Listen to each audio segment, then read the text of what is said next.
It's such a sweet song, Charles.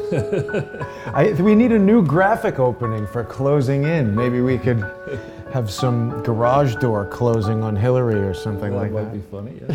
That might be funny. But Forrest Chump. Again, My favorite dope, George W. The least favorite dope. He's distantly related to me, so I suppose I could have had him mercilessly. But you know, there's a nasty rumor floating around, which David Hawkins told me, that he's actually not stupid. I don't believe that. Well, as I was saying before we started, I think he's certainly not cagey, but I don't think it's that easy in the time frame when he did this. It was not that easy to succeed in getting through Phillips Andover and then Yale and then Harvard Business School. It may have been easy to do one of those, but all three, not so easy. This is why he's got all that blow. But yeah, I was prepared to. I mean, I going back into politics, I'm far more of a Reagan fan, and I wasn't particularly happy about H.W. Either his candidacy or his presidency or his vice presidency. Or the fact that he was present on the planet. I wasn't a huge fan. I'm not a huge fan. George W., I've heard from many people who do in fact know. Some people say he's thick as a plank.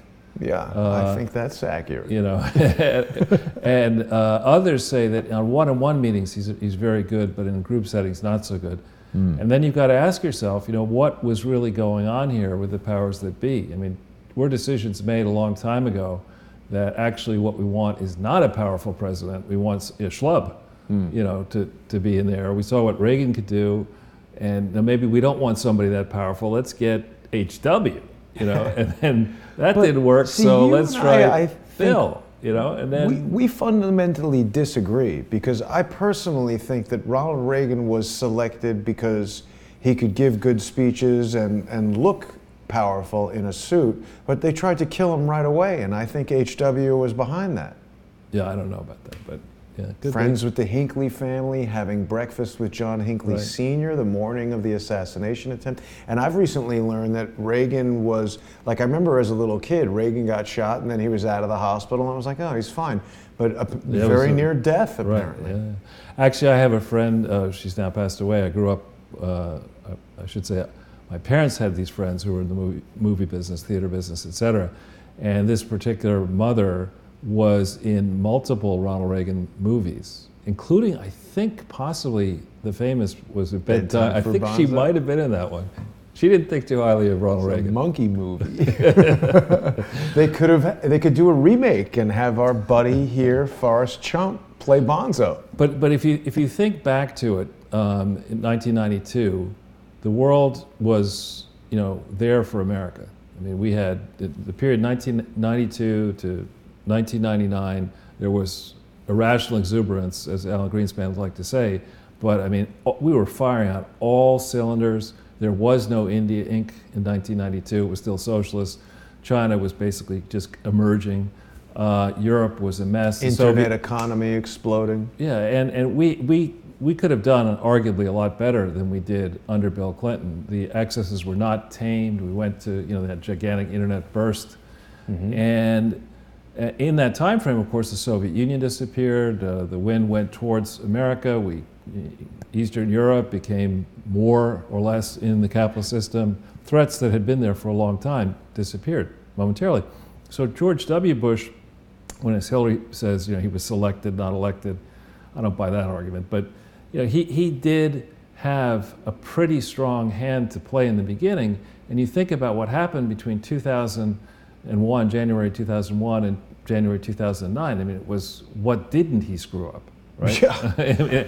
and I think enough time has passed. I was very hopeful that actually George W. would get a good team together and get us back on the rails. I was willing to give him the benefit of the doubt, particularly after September 11th. He couldn't even get a good baseball team together. He made decent money on that one. I thought he almost tanked, what was it, the Texas Rangers? No, I don't think he tanked them, but I think he made like $15 million on a $500,000 investment, thereabouts. Wow, that seems, how did that was happen? not an insider deal, no, not a sweetheart deal. Nah. Of course not. But when we look, candidly now, with the benefit of time having passed at this person and this presidency, what happened? I mean, we're still at war, the wars that he started. Right.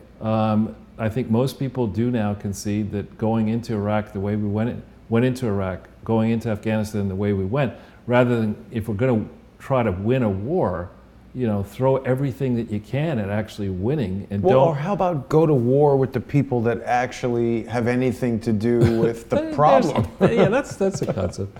But and then as far as regulation is concerned, as far as the state of the economy is concerned, all these scandals that weren't never really cleaned up, and then you could argue that George W. Bush's crappy job brought us Obama, and then we got another 8 years of pain for doing that. So, I mean, when you run for the top job, President of the United States, yes, you get to fly around in Air Force One, and yes, you do serve the country in theory, but also you are going to be judged, for your remaining life, and then afterwards, historians are going to look back on this, and they are not going to look very strongly, I don't think, on the W presidency. No. And with the Obama one, even worse, if that's humanly possible. Well, the only reason why I would say that W is worse than Obama is that 9/11, he was busy reading My Pet Goat when, Well, when we look at the magnitude of the spending, people were bitching and moaning rightfully when we launched the two wars and we had the gigantic deficits. Those are peanuts compared to the size of the deficit under Obama. Yeah.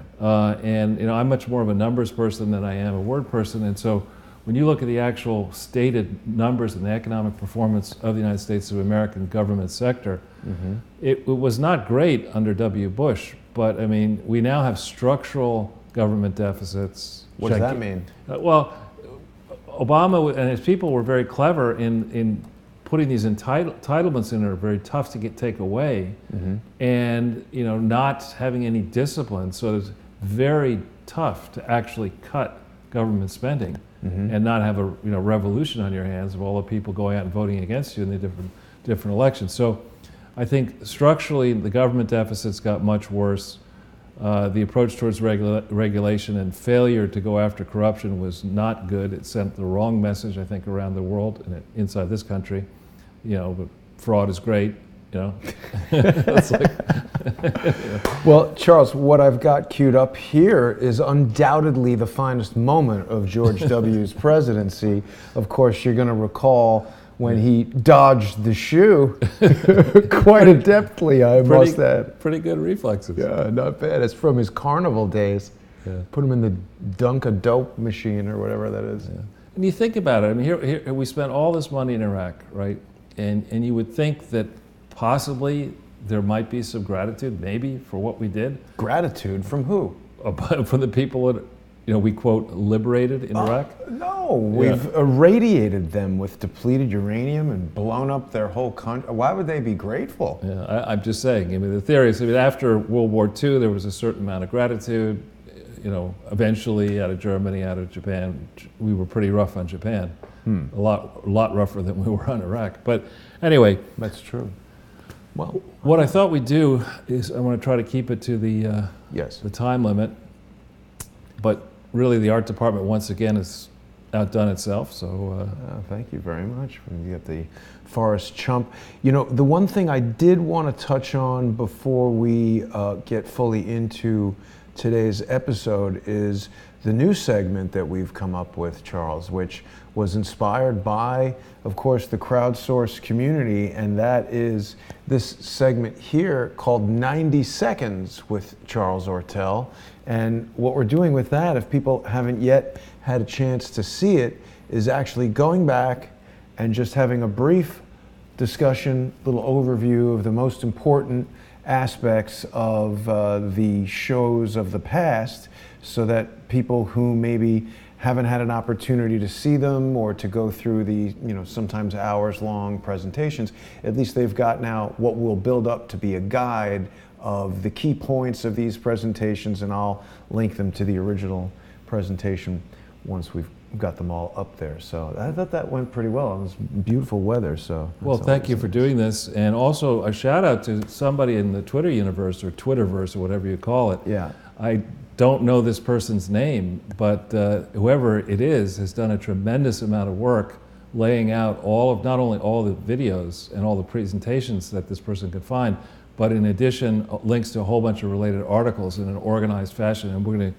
get that linked in, I think, to Crowdsource the Truth. So. Yeah, what I'll do is, because I just got that, I want to go through that before I put it up, because it might have email addresses and stuff. But the other thing it did is that it very carefully outlined where I've forgotten to include your PDF presentation. So that'll be nice. I'll go back and put that in. We're basically doing a little spring cleaning here with Sunday with Charles and Closing In, and now 90 Seconds. And we'll have, it's almost like the Charles Ortel network of programs. And that'll be great for people who, this goes with the theme of Closing In. It's not just a clever title for a Wednesday show, Tuesday actually today, but we try to remain flexible for scheduling. But so that if you're dealing with France, you want to be able to quickly find that episode and go to that, versus any of these other countries or other issues or states or whatever. So that's the goal with that, and we'll keep pressing on. I think that's a great idea, and I think I think this is now our 71st show. I think it might be even more. We've got the playlist, of course, which this is 71 in there. So people who go to the Sunday with Charles playlist can follow all the episodes and easily find them there. We've got, of course, Green Regs and Scam, which I'm meaning to put a mug up in the redbubble.com Crowdsource the Truth merchandise store. Oh, and the other thing I wanted to tell you, Charles, is that the Russian social media network, VK.com, where we are also live streaming, and if people want to, they can join VK.com, and it's an alternative to YouTube and Facebook, and I don't know too much about it other than it does have a pretty robust streaming platform, and I can tell you that Sunday with Charles is by far the most popular Crowdsource the Truth show in Russia. So privyet to all of our friends who are watching overseas in Russia. And as a matter of fact, I mean, you can see each of the episodes is regularly exceeding 100 views, which is, relatively small, but considering I don't know anybody in Russia or have any friends on this social media network. So you say. But this is the most impressive. The Xena episode, I think people are so attracted to this image of Mrs. Clinton. But 226 views, pretty impressive given the duration of the show and the whole nature of us not really, speaking any Russian. Speaking right, that's what I mean. It's a foreign language program and on a network where we don't have a lot of followers or connections. So I think that's good performance for the show. It is indeed. It is indeed. And you're right to say that our viewership has been very indulgent, I think, for a reason, and that is that viewership seems to understand, looking through the emails I get and comments I get, that this is a complex topic that cannot readily be addressed in just 3 minutes. 3 minutes, in between advertisements for adult diapers and what else, whatever else. We like MyPillow. I didn't bring it up. I didn't say a word. But he should become a sponsor now that we're mentioning it every week. We could have a special. You're doing Green Regs and Scam pillowcase. That's a good idea. That's a very good idea. I think they do allow you to do that. The other thing that people should do is they should be following you on Twitter at Charles Ortel, and they can also, of course, go to charlesortel.com and find a lot of links there, a lot of information about everything that we're talking about, and those are good resources for people as well. Well, thank you for that, Jason. Yeah. And without further ado, Charles, we'll go to the presentation. Oh, there's one other interesting thing that I've done today for the first time. We've actually included the link to the presentation before the show, so people can download that right now if you're looking at patreon.com/crowdsourcethetruth, or if you're on YouTube, right there in the comments section, the video description, you can download this presentation. You can follow along as we go and dive into the articles or whatever. Yeah, so thinking about this a little bit, and I think we have enough perspective to look with clear eyes back at the Bush years. And then thinking about the Great American Divide, you're not going to have, from the resistance people, who are resisting and persisting and insisting with Hillary Clinton. Right, buying books. Yeah, doing all that stuff. Highly reviewed books. Yeah, exactly, those are beautiful. Something happened to them, I think.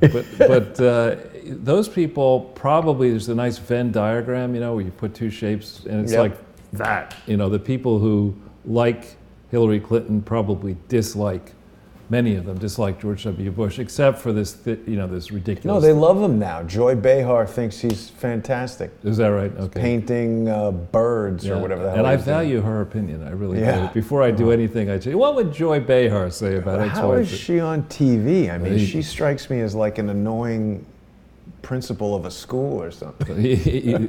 Worse. She's working in the school lunchroom, cleaning it up because they won't let her near the food. But anyway.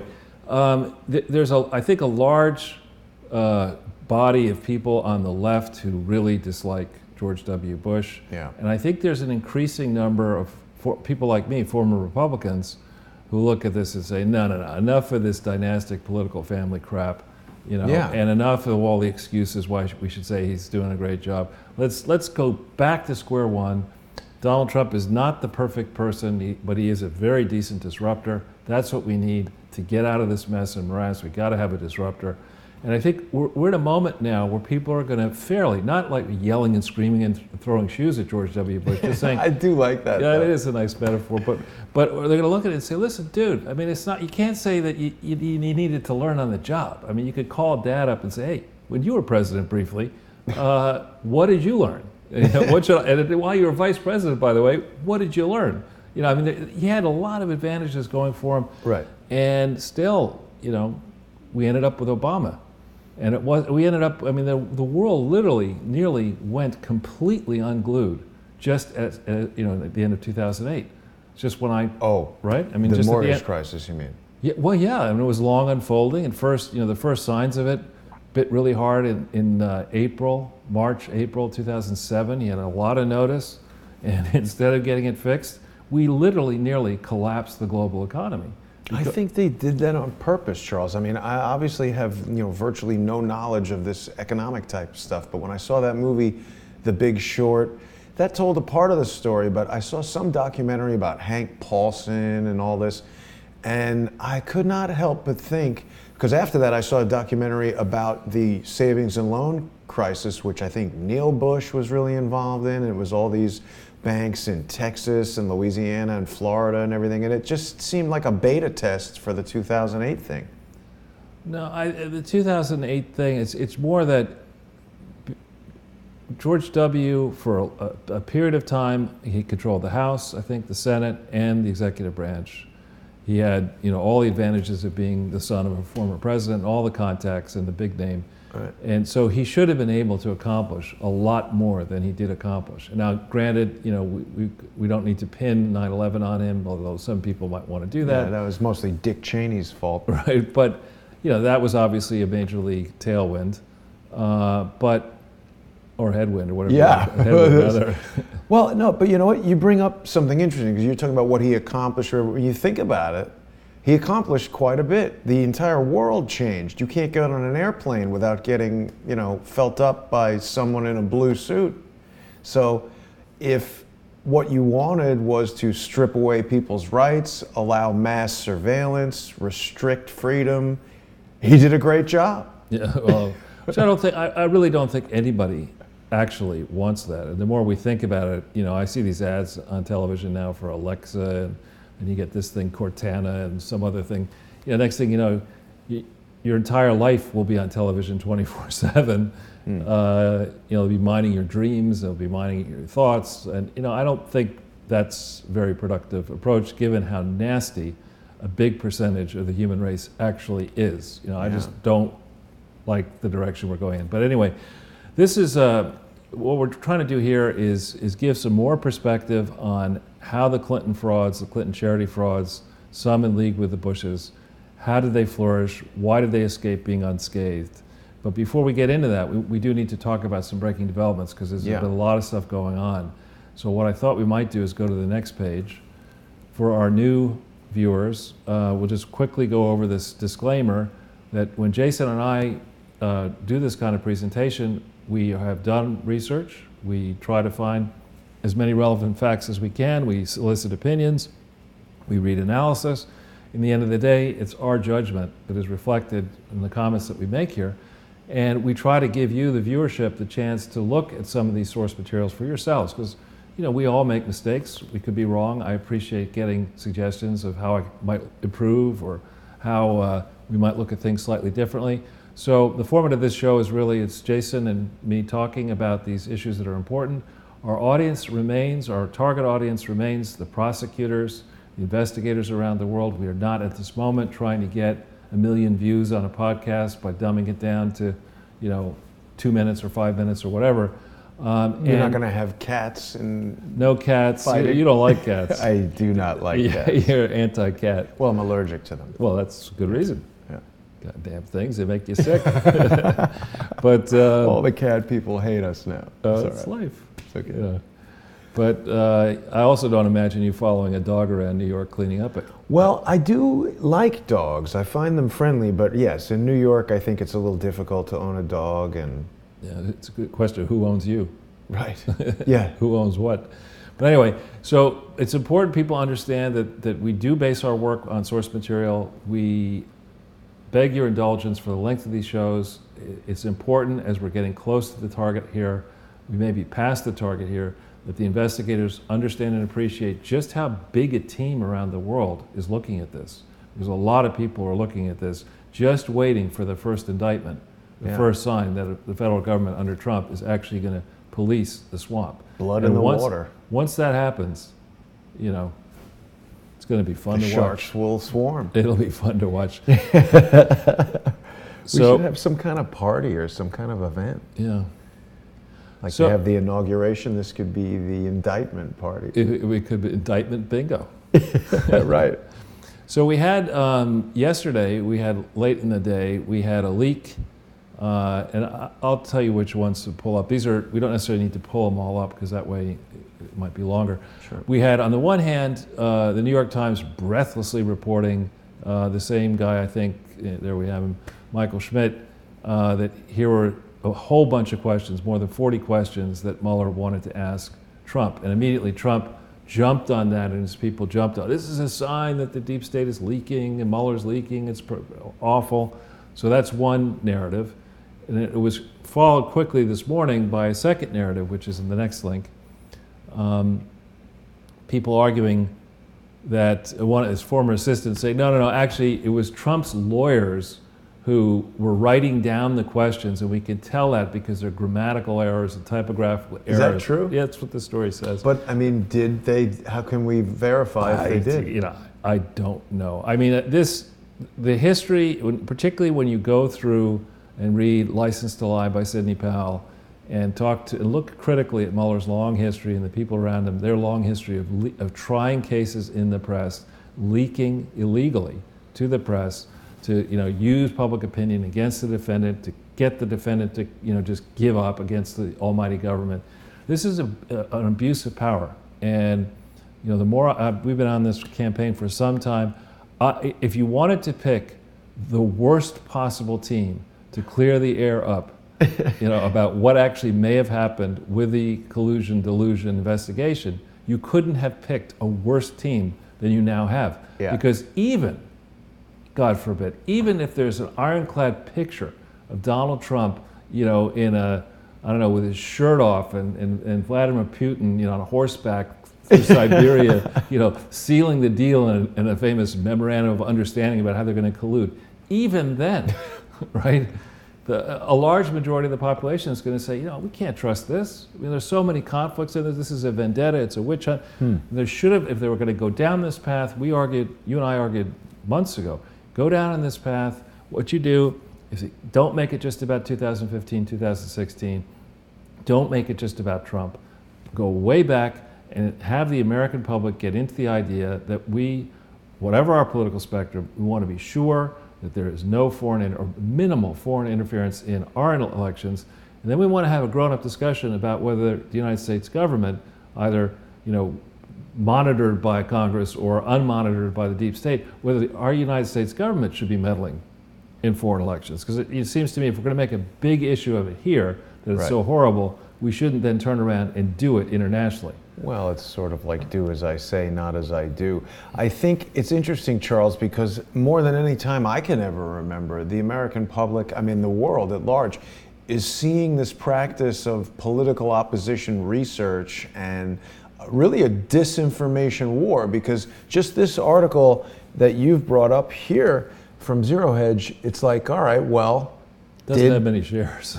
No, not many, but I'm saying, did Trump leak? Did Mueller leak? I mean, this would be easy for someone to set up false evidence to make you believe that that happened, and the American people are left sort of like, a lot of people tell me they don't know who to trust.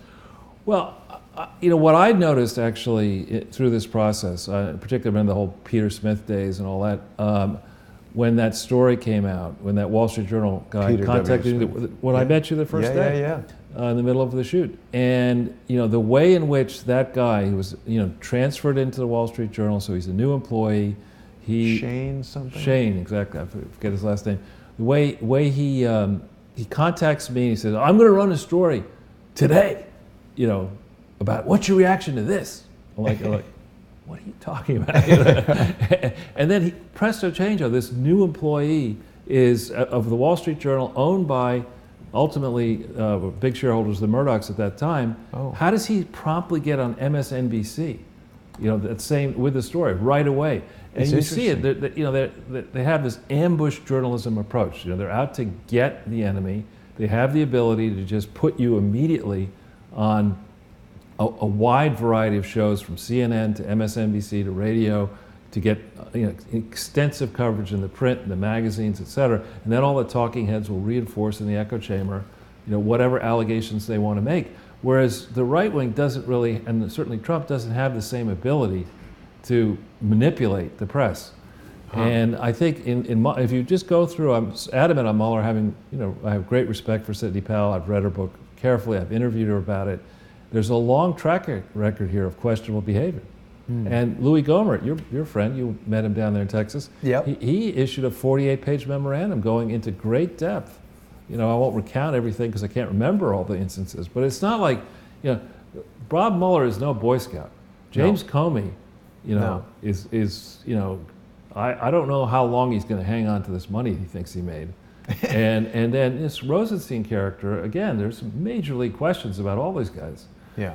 And we're coming up on, I think, 1 year since the death of Peter Smith, isn't that right? Was it like end of May or when? I think it was mid-May, but I may have that wrong.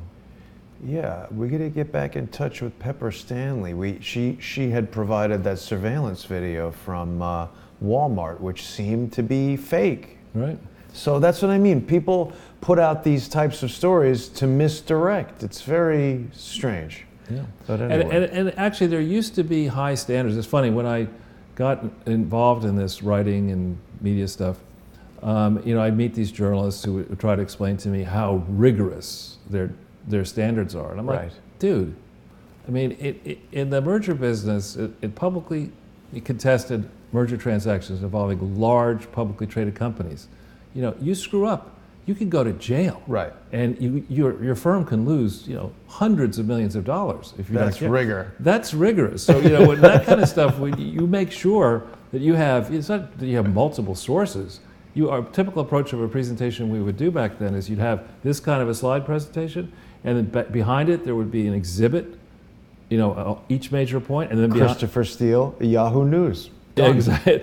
We'd have an exhibit, a backup book for the main presentation, then a backup book to the backup book. And if it was really serious, you'd bring in outside experts to corroborate this and that. So the notion that journalists are going to tell us about how careful we ought to be, in 2018, I don't think that's really the way it works.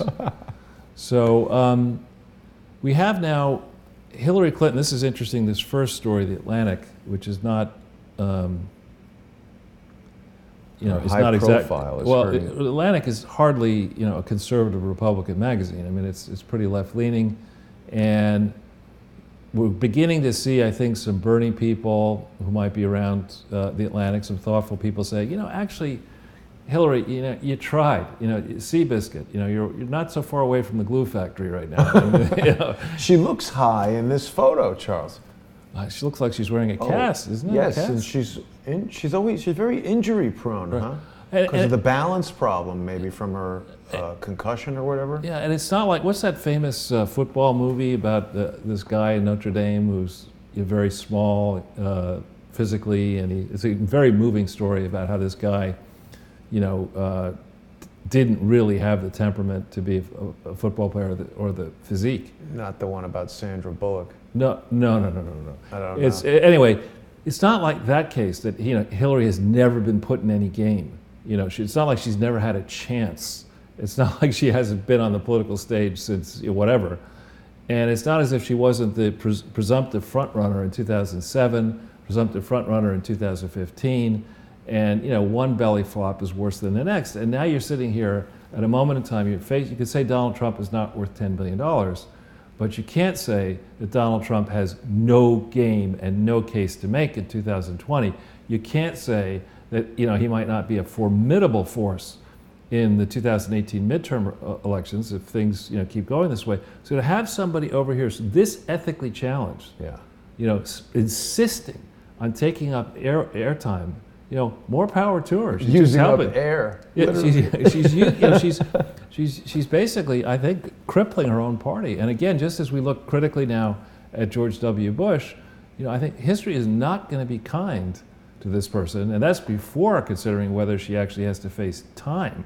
Indictment. Yeah, I find it difficult to imagine that they would actually stick her in jail, but I think an indictment would be very satisfying at least. And also, this is the Women in the World Summit, so I mean, she is that. She's a woman, and she's in the world, so I guess she's qualified to speak there. Let's look at this carefully. I mean, you're sitting there, right, and you're worth whatever they're worth, $200 million, right? You want to put your best foot forward. Yeah. You've got Uma Abedin, you've got Dennis Cheng, you've got all these, minders, whatever. You've done such a horrible job in the reboot, the Scooby-Doo van, all these images. So what do you decide to do? What invitation do you accept? What is the date of that summit? April 13th. Which was what day of the week? I don't know. Friday. Friday the 13th, right. Unless she's, feeling lucky, I think I'll do a big thing on Friday the 13th. I mean, it's just... Well, I mean, maybe she's not that superstitious. Maybe she should be. Sacrifice a chicken to Moloch, and that'll solve the problem. Anyway, so if we go back into it, Moloch. You like that word, don't you? Well, this superb owl. They certainly love to worship him.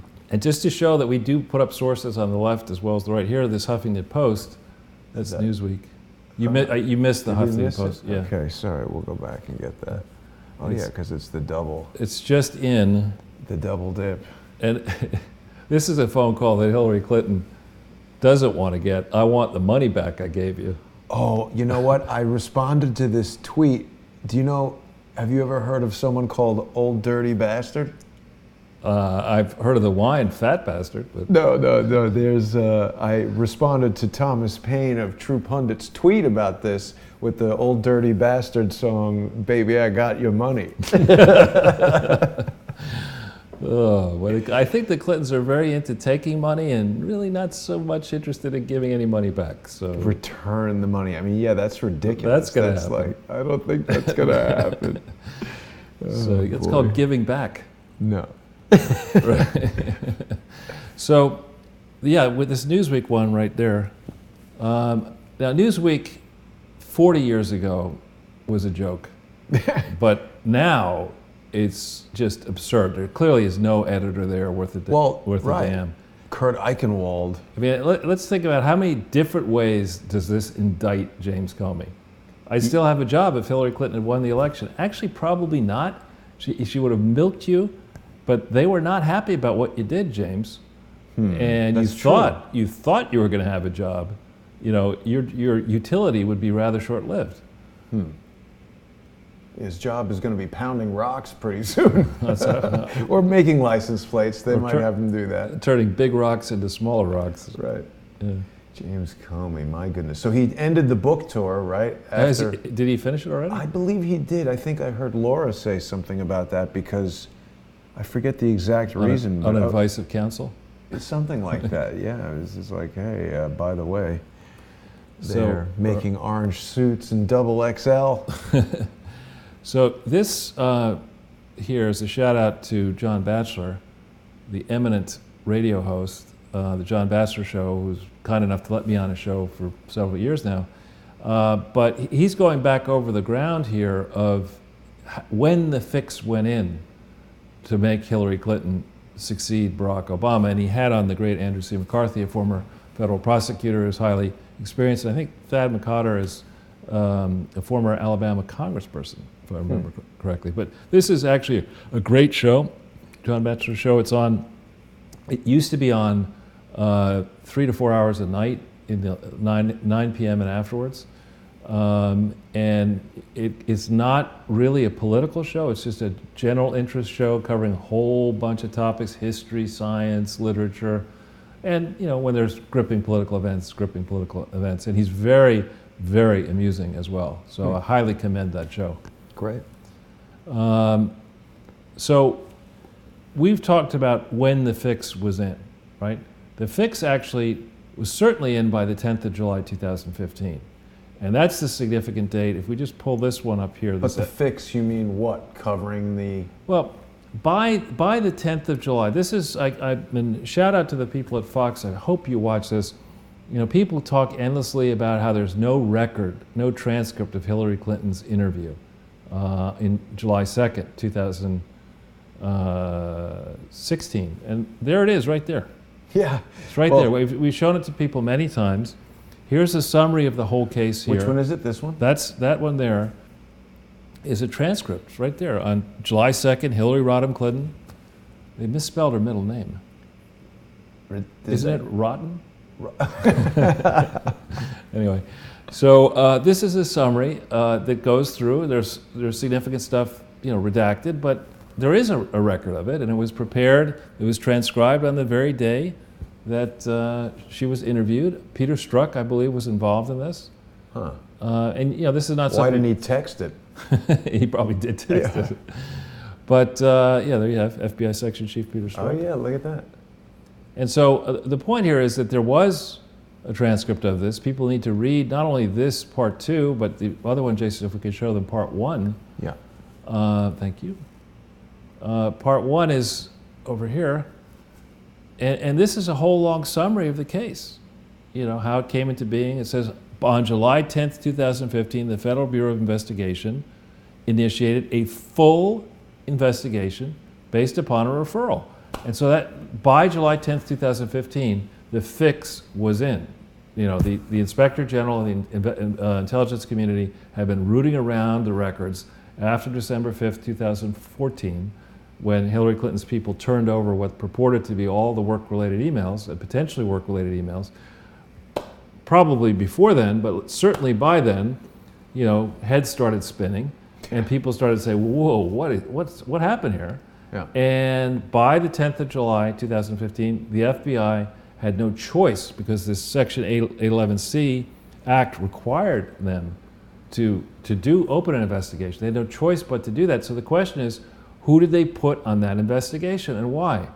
And this is, I hope, what Horowitz is studying. But here you have, those of you who want to read this for the first time, you have extensive, a good summary here with a lot of redactions that gives you a feeling for how far along the FBI already was by July 10th, 2015. And remember, Hillary has announced that she's going to run to be the Democratic presidential candidate. She's only been at that, officially for 3 months at this point. You've got other people announced. You've got Bernie in the wings. And obviously you have the Republicans going at it. Why, oh why, would a Democratic president, take the risk of saying, and the Democratic Party, why would you take the risk of running this candidate, letting this person, do what ultimately happened to your party, take up so much oxygen out of the atmosphere, put so much CO2 back into, kill so many trees. Methane, I think.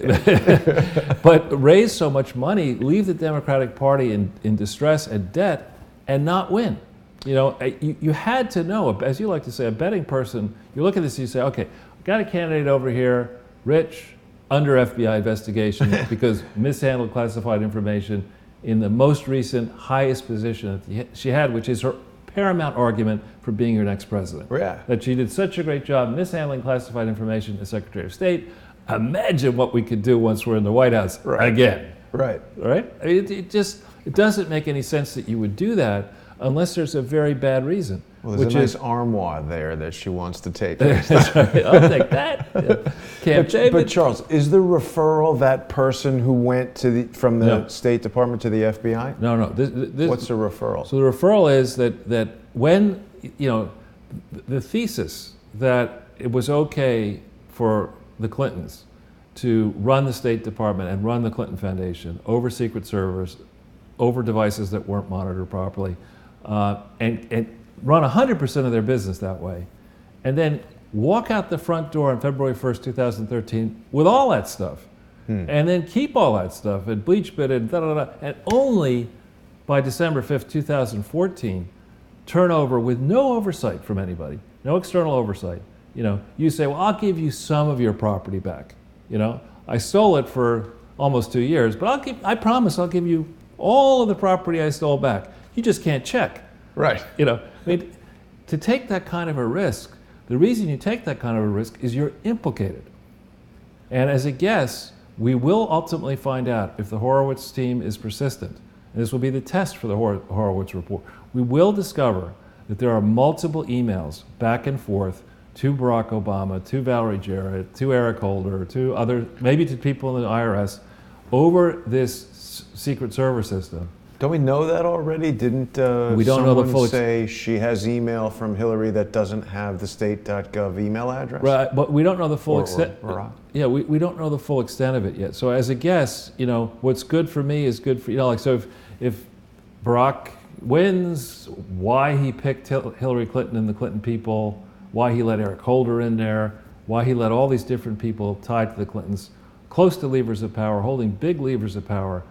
The only reason to do that is if the Clintons really had something on the Obamas, which is what I suspect is the case and what I suspect we will ultimately discover if we're allowed to discover all this stuff. And so the fix definitely was in by July 10th, 2015. James Comey certainly had to know. I mean, you put yourself in the mind of what kind of group do you work in? I mean, you're not working in the sunbathing group, you're working in the Federal Bureau of Investigation. People there, I hope, like to investigate things. They're problem solvers, and you're sitting here, you go, hey, boss, you're not gonna believe this little problem over here we got. Maybe the Clintons have dirt on the Obamas and are blackmailing the Obamas. Maybe we should think about that. Nah, I'm too busy. I'm gonna write a book. Yeah, no, I mean, with Andrew McCabe there, it was quite clearly the Federal Bureau of not investigating anything. Well, or the Federal Bureau in league with the deep state of saying, this fiction of elections mattering and all that kind of stuff, forget that. We've got this gigantic system now that monitors everything, every keystroke, can listen to anything. We know all the corporate secrets. When there's a big contested takeover, we know how much the top bidder's going to pay. We know, all the downsides, all this. We could basically lurk in the shadows. Trade on that info. Be the puppeteers and let these other people go and lay out. Who wants to go to cabinet meetings? I can just fly around in a rented Gulfstream jet, direct my minions to do X, Y, and Z, scoop up billions, nobody will be the wiser. Why waste money renting a jet when you could buy one? Yeah, steal one. Then you could have a meeting with Loretta Lynch on the tarmac. Right, so I think that it's possible. I mean, I'm not a betting person per se, but I like to think about what is the probability of this outcome, that outcome. And you look at this mess, a way to explain this, honestly going way back, it's not partisan to say that in H.W. Bush we had a very weak president. Yeah. In Clinton, we had a deeply flawed president. Mm-hmm. I think potentially quite vulnerable to blackmail and all sorts of other problems. In W. Bush, we had a vulnerable president, flawed president. And certainly in Obama, we had a vulnerable president. In Donald Trump, we also have a vulnerable president, except we have a fighter, who's not good, who faces down bullies. Now, what do you see Donald Trump's biggest vulnerability being? Well, I think, it's regrettable, the Stormy Daniels stuff and all that. I don't think that ultimately will bring him down. Doesn't seem to have really moved the needle. I mean, people it was consensual and... But what I do think, and I've been among the first people to say this when I was frequently on Fox. Right away I said, listen, the smart thing to do here is just to put everything around you in a trust, just so nobody's going to be able to say boo about your business interest. And he didn't do that. And Melania has money, and the kids have money, and whatever. It would have been a lot wiser, I think, to just take the argument off the table. That the emoluments and all that. So take that right off the table by doing what other people have done. Put it in a trust. If you're worth $10 billion, even if he's only worth $2 billion, is he worth that much? Well, he said he was worth 10 on his form. So whatever the number is, let's say it's probably at least 2, could be 10. Wow. You're not really worried about whether you make $1 million here or 500,000 there. And that's a lot of money, $2 to $10 billion. Put that in trust, get it off the table. He wouldn't do that. And I don't think that's a fatal flaw, but I think it is going to be, it could well create more problems for him at an inopportune time. Charles, Jib Camera on Periscope is saying that Brennan's company was in Obama's records. Yeah, that's absolutely true. That's John Brennan is, in my mind, I have no idea how that person, A, got a security clearance, and B, became head of the CIA, and C, is daring to threaten the President of the United States, given how crazy his record looks to me, just as an outsider. I mean, here you have a guy with his background deciding to, flirt with communism, to learn Arabic, to then become Muslim. No problems with that per se, but you are leading the war on terror and not doing a very good job of it. But also, didn't he issue the passports to the 19 guys out of the embassy in Jeddah or something like that? I don't know if he personally did that, but I mean, he was definitely in Saudi Arabia for a long time as station chief. But so, just if I can, just staying back here on it's okay, on this particular point, if you want evidence of how enmeshed the FBI actually was by July 10th, and therefore Comey had to know, a lot about this by July 10th, unless the guy is a complete airhead. It's possible, I mean. He had to know, and the Democrats had, remember, July 10th is about 5 weeks before the Democratic Party entered into this agreement with the Clinton campaign to more or less buy it out or whatever. Yeah, I mean, why would you do something like that unless you're doing it out of fear? You're saying, I don't like this candidate, I don't like the place I'm in, but I can't contemplate losing. We got to make sure that she wins. And fortunately, maybe the team around her would have said, we can control Hillary Clinton because there are flaws on the Clinton side, and when they get too uppity, we can control them, which I think that's crazy land. But letting her be president of the United States, there would have been no control. So this is a good resource. It's now up to, when we started on this several months ago, actually, I think we were, originally it might have been 13 or 14 or 15 dumps. It's now up to 20. If we go back, a lot of dumps on Hillary Clinton. If we go back into the slides, Jason. It's the FBI equivalent of a Cleveland steamer. Sorry. That's all right. Jesus, Jason. Sorry. No more kombucha for you. Sorry. All right, so if we hit this conservative treehouse one, that's it, yeah. I don't know who this person is, Sundance, but consistently high quality, excellent analysis of what was going on. This is basically arguing that it's a long one, and I won't try to summarize it because it would take too much time to go into it in depth. But in a nutshell, this argues that the FBI had the Wiener laptop, actually had Wiener emails, not the whole laptop. And the theory was that the lawyer, okay. I'm not going to You're say going it. to. I'm not going to say I'm going to give you a timeout. Anyway, so the FBI may have had a meeting with Wiener's lawyer, where Wiener's lawyer may have said, "Listen, I have an insurance policy for my client. We do have a lot of emails that are very bad for the Clintons, the people around the Clintons." Do lawyers threaten people with that? Of course they do. Wow. And that's you would see that guy Michael Avenatti who's representing Stormy Daniels, or these pugnacious lawyers like that. Yeah. So, but the point here is that we don't really yet know what was on that laptop and who knew what was on that laptop and how carefully was that laptop examined. But this is an article that basically seems to say that people did have incredibly incriminating evidence that McCabe may have sat on it, but that ultimately Comey may have been put in a place where he had to try to get, at least do the pretense of doing the search warrant to get the laptop. But just focusing on the laptop's like a magic trick. The real story is that the lawyer supposedly went in a meeting with physical copies of emails. Printed out? Yeah, is the way I read that article. And somehow, some other way, other branches of the FBI got the whole laptop. And the question is, why wasn't the laptop examined the instant it was gotten? And the baloney arguments I'm hearing is that maybe it was gotten on one basis and they couldn't examine the interior because but I don't even know if that's correct. But then it got stolen from a motorcycle. There was another instance of that. So I think... Why would you have critical evidence on a motorcycle? That makes no sense at all. Why would you ride a motorcycle in New York City? That also makes no sense. But if you're a motorcycle cop, okay, but why would they be like, hey, take this laptop and put it in the motorcycle and go have lunch or something? Right, and leave it out on the stoop of your house overnight. Why would that ever happen? I think if you have evidence like that, goes to a locker or a vault and that's it, no? Yeah, and that's why we do need this Horowitz report to actually get into these kind of issues. So if we go back into the slides. Now, this is interesting. This is I don't know if this will work this time or not. Maybe you had it before. Yep.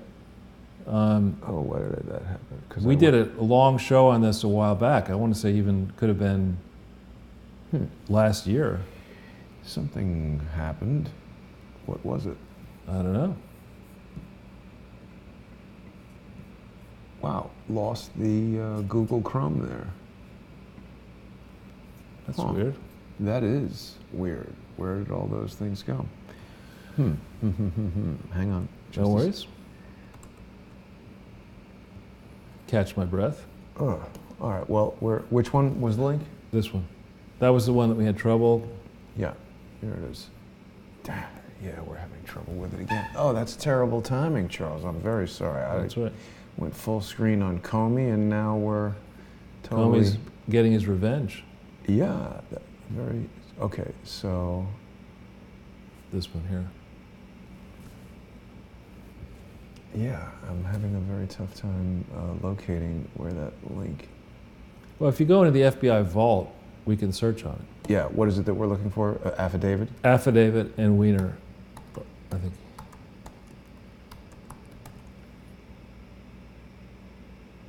October. Yep. There it is.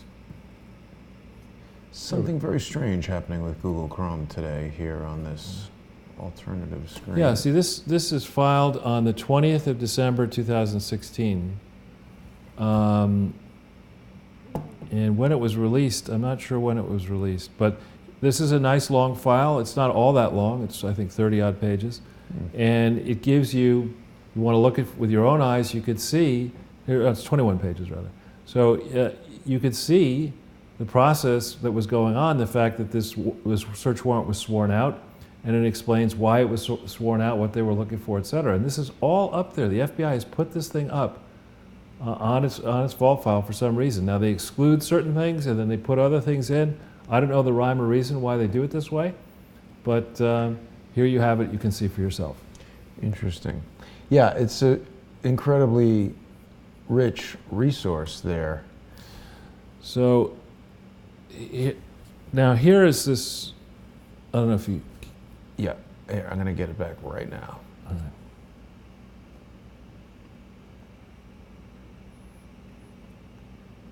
Boom. Way to go. All right, so the True Pundit thing, yeah, that... Love True Pundit. Yeah, this was this last night, I guess. I love this picture. Don't tell anybody. Yeah, that's like, I'm gonna get you. But that's an older picture. Hillary looks a lot younger there, no? Yeah, but this is a claim by True Pundit that there's an undisclosed big media company that has been sitting on a bombshell involving the FBI for months. And it says here, shielding Mueller, Hillary, and the FBI brass from publicity to disaster. I think could well be connected to this interval that we're talking about here, where the search warrant, why did it take so long for the search warrant to be sworn out? Yeah. Why did Loretta Lynch behave the way she did on the tarmac?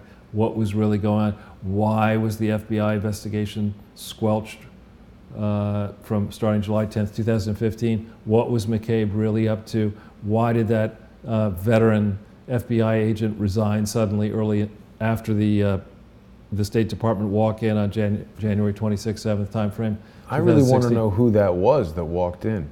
Well, I think we'll eventually find out. Maybe it'll be in the Horowitz report. So I think we're in a moment now where people are finally, a wide mass of the American population, and I think around the world, I think understands that this is not simply partisan bickering. It's not either Hillary Clinton saying Donald Trump's a jerk and Trump's no. The wider concern across the political spectrum is that we've been played. People in both parties have been played by corrupt fraudsters. Yeah. The Clintons, elements of the Bush people, the Obama people, these Pelosi and those type of people, Feinstein, all of them. We've been played for dupes for too long, and we've delegated to these insiders at Washington and other state capitals the responsibility for fixing things because we didn't want to think about how to do it ourselves. We just wanted to go off and have fun. And that didn't work. That didn't happen. That did not happen. We may have had fun, but there was no solution. So we're in a moment now where I think people are coming together and things are changing. And I want to now just go over a little bit on the next page. Today, it's rather amusing. We could do it this way, actually. We could do it this way, Jason. Yeah, this is perfect for Forrest Chump. Yeah, because it turns out that 15 years ago, George W.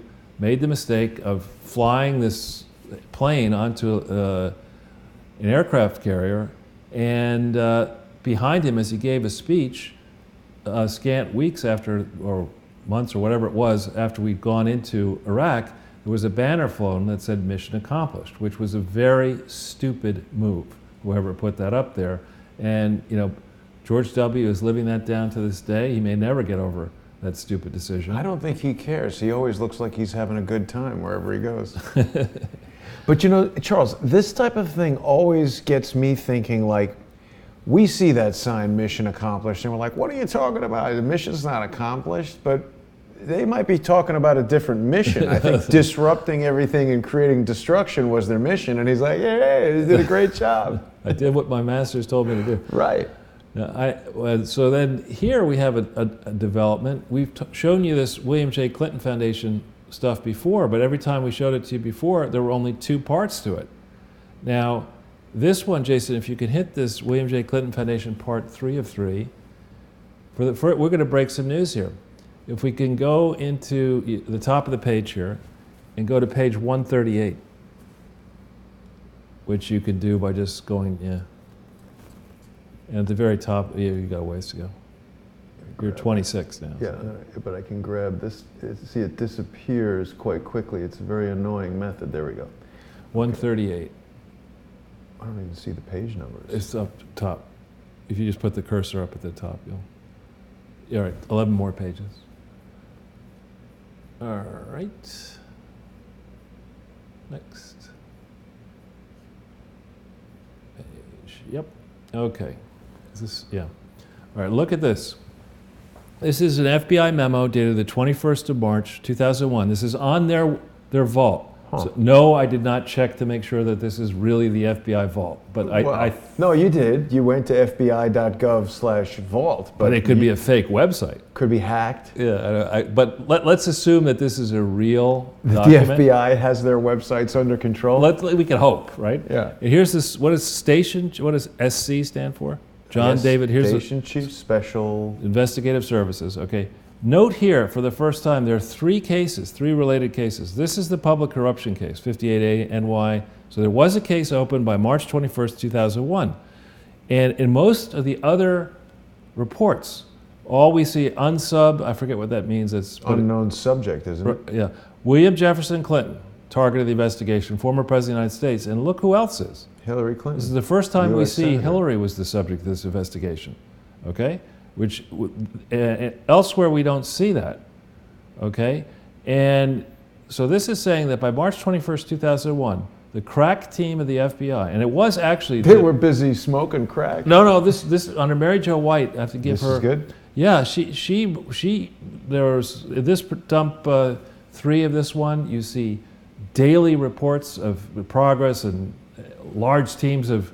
So that's the first time we're seeing this, because this just came out. Right, just came out. I only saw it this morning. It may have come out, several days ago. But interestingly, this Part 3 thing is not in the newly issued index. There's recently added or something. Sometimes they put it up there if it's recently added. So maybe they just slipped this in to see whether we watch them. And yes, we do watch. Wow. But this is very interesting. When you look at this, you see when the real FBI team wants to get in, go after something, they had multiple experts in multiple offices and multiple going right hot and heavy at this issue of what was Bill Clinton doing, giving this pardon, and how may that have involved Hillary Rodham Clinton as well. That it's just not simply about the Clinton Foundation. It could well also be about, was Hillary Clinton tapping in to campaign contributions via the Clinton Foundation, which I think is a high likelihood. Well, it's also, just 6 months before the attacks of September 11th, which always causes me to wonder if there weren't a lot of people maybe involved in this investigation who were motivated to motivate other people to maybe not stop 9/11 from happening. I don't know I don't know as much about 9/11, but on this one, what I do see are signs of a very responsive, hard-charging investigation led by the U.S. Attorney in the Southern District of New York, Mary Jo White, at that time, and I don't see that same set of signs after one James Comey replaces her, which was announced, I think, in December of 2001, and effectuated early in January 2002. So I see signs of, there was great cause for concern here. Something had happened, something raised the hackles of the FBI. People were trying to get to the bottom of it. Then, of course, we have September 11th. I don't know where the FBI New York office was at that point. Perhaps some of these records were in New York then. Well, but the other thing is Robert Mueller was not yet the director of the FBI. It was Louis Freeh, until September 4th, 2001. And why did Louis Freeh leave at that time? I don't know that history. But the point here is, here's the FBI. I didn't cause the FBI vault to add this, 207. Maybe you did. No, well, it's your fault, actually. Blame it on you. But the point is that this tells us that there is additional information that the FBI with the highest level clearances, presumably Horowitz has those clearances, presumably he and his team could figure out what was really going on here so that they more properly understand the context for what seems to me to have been a period for 4 years where George W. Bush let the Clinton Foundation fraud escalate to gigantic proportions under his watch, and the people who should have seen these are records of an investigation of the Clinton Foundation. It's filed under that, and so this is a team that included ultimately Robert Mueller, James Comey on point as the U.S. Attorney in Southern District, the prosecuting attorney. There were 2 grand juries impaneled. These long files explain that there were hundreds of interviews, subpoenas, lots of information that we don't have in the public yet, that the FBI does have, and they couldn't make the obvious case that the Clinton Foundation was a fraud then, and the guy in the Department of Justice who should have prosecuted tax cases in charge of that, well, the entire department was Rod Rosenstein. So now you have Mueller, Comey, and Rosenstein botched this thing up, maybe for good reasons. Maybe there are other reasons, that there may have been a foreign power involved in this that we didn't want exposed. There may be all sorts of reasons why it went the way it went. But the problem with the set of decisions that caused this thing not to be prosecuted is that the Clinton Foundation went from being like a garden variety local fraud in Little Rock to being arguably the crime of the century, or the crime of the millennium. It's now intergalactic fraud. Yeah. But what about this where it says precedence routine? This is, I think, a request from one part of the FBI to the other part to avail itself of investigative services. I think if you read the text, it says to request that the Analytical Resources and Tools Unit help out with scanning information. But if you go through these different pages, you'll see they're talking about, we have massive files, and we have all sorts of stuff going on. So this is the FBI investigation that Hillary was under beginning July 10th, 2015 is not the first time that she's been in Dodge. They were initiated after Bill Clinton granted presidential pardons. So maybe this has to do with Mark Rich? No, yeah, absolutely. This is the investigation here. If we could go back into the body. The search of the thing? Yeah, and go one back. Yeah, so here it explains. This is an investigation. This is the FBI talking about it and summarizing it this way, right? Saying it's an investigation of files related to the William J. Clinton Foundation. So that means the FBI has lots of files, right? And they should be looking at those files and asking themselves, what happened? Well, they should get somebody from the forensic accounting team and just take that person by the scruff of the neck and bring them up to the table and show them in theory, the audits for 2001, 2, 3, and 4. And if that forensic auditor needs more than 30 seconds to say this is a fraud, then that forensic auditor should be fired. Because it's obvious, if you know the rules, that the things that were passed off as audits are not audits. Even if they don't march them into that investigation, they could just watch this show and find that out. I hope they are. Yeah. So we did that one, and now this one, actually, can we go into the slide? Sure. Anything you want, Charles. All right, there we go. So I think this is the next page we need. Sure. We're flying through today. I'm trying to. Great job. I've got to get things under control here. So let's see. Yeah, this Health Alliance. I don't know if did you pull this one up before? Is that may not have been. This is really interesting. I saw that this morning. And note to the FBI, LinkedIn is just a wonderful tool. And people have a way, sadly, in LinkedIn of exaggerating what they may have done. And the problem with this Clinton Foundation approach is they paid very few people. They got a lot of volunteers to go through this, in some cases very rich people. And there's a guy who has on his resume now who brags about having raised $220 million. And I think a lot of it came from Ireland, the government of Ireland, starting around 2003 to go into Mozambique. We won't go through this 43-page presentation, but you can access it yourselves. And here's Health Alliance International.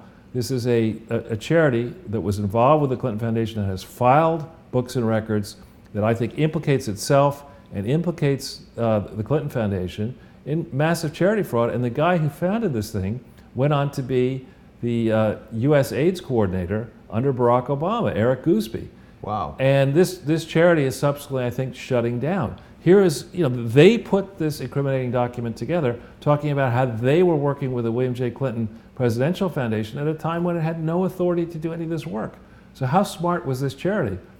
16% of Mozambique has AIDS? Well, again, nobody really knows in Africa because the health, we've been through this on some other presentations, the health systems in a country like Mozambique, which was just destroyed for decades with all the guerrilla warfare and mines and all that kind of stuff, it doesn't really have hospitals and stuff, roads, electricity, the ability to store medicines and run test draw equipment blood and things. And it's not like you go and you say to somebody in the bush, look, come in, here's your lollipop and here's the doctor's card, and why don't you come back over 100 miles of bush in 3 weeks, and we'll give you a teddy bear. It's not like they have the same approach that you have here in the United States, where doctors are nearby.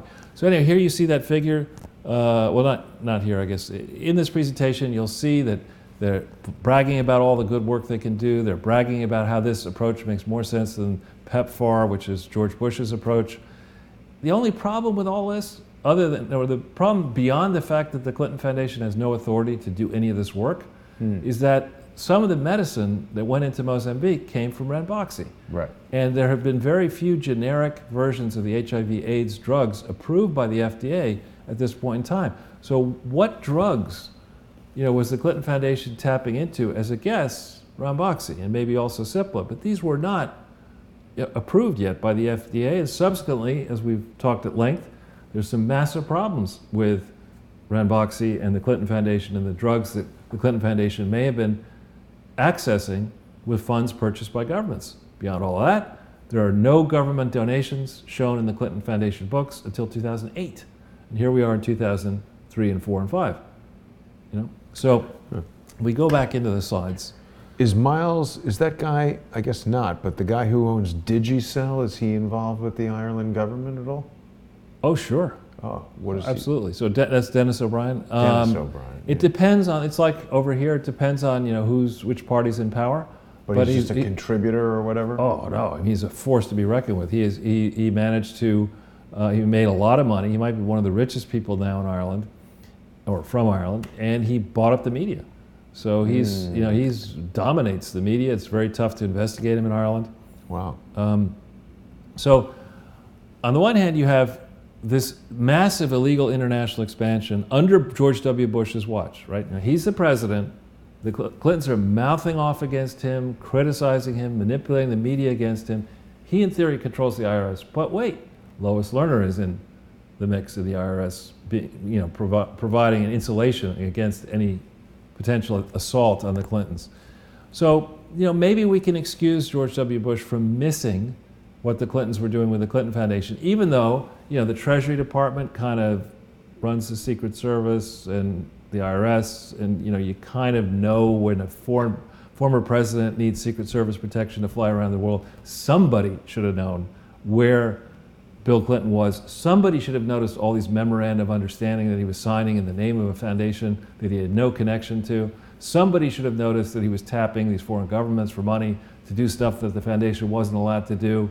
Maybe they could have noticed this while they were negotiating with the National Archives to accept a donation from a fraudulently established charity. I mean, there's so many ways in which this should have been caught, and George W. was president for 8 years. But so how do they miss this? If they're not going to get the AIDS thing, how do they miss this thing that we've talked about before? I love giving publicity to Alana Goodman, the Free Beacon. And Alana Goodman is now at the Daily Mail, I believe. And one of the things that the Clintons did adroitly was they cultivated the American Indian wealthy donor class inside this country, and they also cultivated Indian people abroad. So they were able to develop, great ties into a country we had favored, as Barack Obama would like to say, Pakistan. But we had, until Bill Clinton favored that other nation. And here the Clintons come along. They get hooked up to this Rajat Gupta, who went to prison for excellent reasons. And I don't think the full scope of his fraud has yet been caught. And this is a long article that recounts in great depth the many names. It's almost, you pick any old name connected to the Clinton Foundation, the American India Foundation, that's Indian, and chances are there's a big problem with it. And this American India Foundation is today the largest foundation in the United States. Wow. Of Americans of Indian descent trying to help do causes in India. And its paperwork has never been policed properly. It has never been audited properly. No one wants to do anything about this. And along the way, Rajat Gupta arranges to funnel money into Bill Clinton and Chelsea Clinton and Hillary Clinton personally. That's not disclosed in any foundation filings. I mean, and this is just one plank of this. This started January 26th, 2001. Wow. Right? So this has been going on now 17 years. Wow. Nobody's done anything about it. Oh. I mean, that's the thing. If you're engaged in this kind of like protracted, complex financial crime, and then it starts getting prosecuted 17 years later, you'd be like, hey, what are you doing? This is our business. That's what we do. So, yeah, and they didn't notice. Here's something that went, and we talked a little bit about this. This is their tax form for 2004 that was submitted in 2005, right? And we've talked about this before. You look at the first line of it, William J. Clinton Presidential Foundation. Is that its name? They're missing no. the. They're missing the the. Is that its correct address? No, it's not. P.O. I mean, we've been over and over this, but this has been in the IRS for a long time. I can tell you that when you get somebody who's not even a star accountant looking at this, they recoil in horror. There's so many errors on this tax return that has never been corrected. Is it strange that it would be a P.O. box and not an actual office? Well, yes and no. Sometimes people like to use post office boxes if you're going to get a lot of mail. And it's just, it can be easier to do it that way, but I'm very much in favor of for an office, the mail should come inside the office, particularly if you're getting checks in the mail. Right. I mean, do you really want to run the risk that a crooked post office person or a crooked clerk or somebody else would look at this mail and say, okay, give me the envelopes that have the money in it. The other ones I'll give to the foundation, and then we'll go over here, we'll cash those checks. I just would find it more annoying to go to the post office. But if you go just to the next page, after this, sorry. Okay. After that? Okay, just stop right there. Okay. Here, just look at this, and people in the FBI, you just put away, and we're going to end with this, you just are sentencing an Arkansas-based former state rep for his role in what amounts to about $1 million fraud, okay? This is a statement here which says that 45,331,227 million, 45.3 million, was spent in 2004. And over here, it says that all of that money was cash, okay? All that money was cash. That's a hell of a lot of cash. $36 million, okay? The only problem, 36 million of the 45.3 was cash, okay? That's the amount of money that supposedly was sent to the National Archives. Except it's clear that the National Archives did not get a cash check for $36 million. They got the right to enter into an agreement with the Clinton Foundation. There was a fraudulent agreement the day it was negotiated and struck, and it's been fraudulent ever since. They never got $36 million in cash. So by this entry right here, calling it a whole thing a cash expense, you're committing a $36 million fraud just by that act. Okay, and they have never tried to change this. They have never tried to correct it. I can go on and on and on. That's the biggest expense by far. If you go down the pile, I think the whole expenses are 57 million, 56 million. So it's not like it's, no percentage of the expenses. It's like 60% is a fraud right there. Wow. And these forms have been sent around to multiple states multiple times. They've been sent around to multiple countries. They've been sent to the National Archives.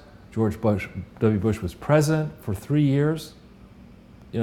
Remaining 3 years as this fraudulent thing circulated, and nobody said, you know what, we better nail these people on this because they're defrauding the National Archives, for Christ's sake.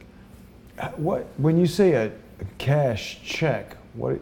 So if you go to me, and we're 20th century, what did you call it, 21st century 3D? Yeah. Right? And we discuss a business proposition, and I tell you it's $1 million project, okay? That I'm going to give you $1 million for this project. Ortel 3D. Or no, it's still 21st century's got brand that's recognition. The movie we would make. Or Ortel 3D, exactly. Story the of your producers. life in 3D. Yeah, that's right. The producers. So I say, you tell me it's going to be $1 million in cash that we need to spend. Okay. But then the story changes. You say, actually, Charles, I want you to give me $1 million, but I don't need to spend, $1 million. I'm only going to need to spend $400,000. I'll keep the rest. Well, that's it. You can't call that's the difference between a cash and a non-cash expense. Depreciation is a non-cash expense, right? You have a building, it has a useful life. The IRS says, well, you could say you're not spending any money, but you could say, we'll let you say that you have $150,000 a year of depreciation expense because the building is dropping in value. We'll let you do that. That's the same idea here. You say that you're giving a cash grant to the National Archives of 36 million. The reality is that you didn't. And so therefore 36 million should be in the books, but it's not because it was stolen. Great scheme. And it's audacious. I mean, you think you're going to do. It's not like you're trying to be, really hide underneath the cleat lights here. You're just stealing it. What I'm going to do is I'm going to create something that has no connection to me at all. We'll call it, let's say, the William J. Clinton Presidential Foundation, right? So no one will know. No one will know I'm connected to it. Could be another Bill Clinton, And then we're going to take the property of the people, we the people. These presidential records are our property, not Bill Clinton's property, and we're going to get a bunch of suckers to send money to a post office box to put up a complex that no one's going to know how much it really cost, right? And then when they give us the money, to have a lot of fun, we'll thumb our nose at the National Archives and we'll defraud them. It's perfect. And so that's actually what happened. Crazy. Right? On top of this, in this same time frame, shortly after, or as the papers were coming together for accounting for 2004, we've talked about this Bush-Clinton-Katrina fund. Mm-hmm. In my mind, that is a massive fraud. And there was a lot of political pressure on George W. Bush to make up for the mistakes he made as Katrina hit initially, where he had that guy Brownie or what is his name, Michael Brown. Oh yeah, the FEMA guy. Yeah. Right. So they rushed in. And they looked out the window of the plane. Looks good. That's crazy. A little muddy down there. But. And they even took a picture of it. It's like, come on, how is he not stupid? Yeah. Anyway, this is a series. I put it up there. It's there's actually, I think this is the third article so far on the Bush-Clinton-Katrina fund, and we don't need to go into the substance of it. Read this at your leisure, and you'll see. When you dig into this, particularly you experienced prosecutors down there in Texas, in Louisiana, in Florida, in California, in New York, when you look at the actual facts here, the presidents began raising money for this fund when the charity didn't exist, and they did it for a month, and there's been no accounting for lots and lots of money that seems to have gone missing. And the reason I think the IRS may have decided not to do anything is that a political calculation was made, saying, listen, okay, we made a mistake, the Democrats, we made a mistake, the Republicans, we're both going to look stupid, let's not do anything about this because we don't want the establishment parties to look stupid. But that's the wrong decision to make. That's how the establishment has failed us again and again and again. The right decision to have made would have been to land on these people with both feet hard, and that would have sent a clear message back then in 2004-05, well before this thing escalated into the mammoth $100 billion global conspiracy that it today is. Okay, this would have been stopped a long time ago. They look guilty. That's their white privilege, I guess. So we go back in quickly to the slide, perhaps. Yeah, we talked. We can skip. Let's pull up the Fortune magazine piece because I think that's the Dirty Medicine one. Yeah. Those of you who are new to the broadcast, if you haven't had a chance to read this Fortune magazine piece, now I don't really like Fortune magazine. I think it can be very superficial, but this is a case of not being superficial. In fact, this is what is it now? It's 5 years ago, almost to the day. This is a very lengthy article that recounts in detail how Ranbaxy was ultimately caught and fined $500 million for distributing adulterated drugs, including HIV/AIDS drugs. In part, they don't button it up and get the Clinton Foundation the way I think they should, but they do tag Ranbaxy. And Ranbaxy has been a diabolical mess ever since this happened, arguably before it happened. But this is an article where the story begins on August 18th, 2004, right in the middle of that tax return when Bush was trying to get reelected. Yeah. This is a story that people should have been focusing on much harder. It shouldn't have taken until 2013, 9 years, to almost get them. And so the question arises, why did it take so long to do this? It's crazy. Right. So that Ranbaxy building is less than impressive. Yeah. So, yeah.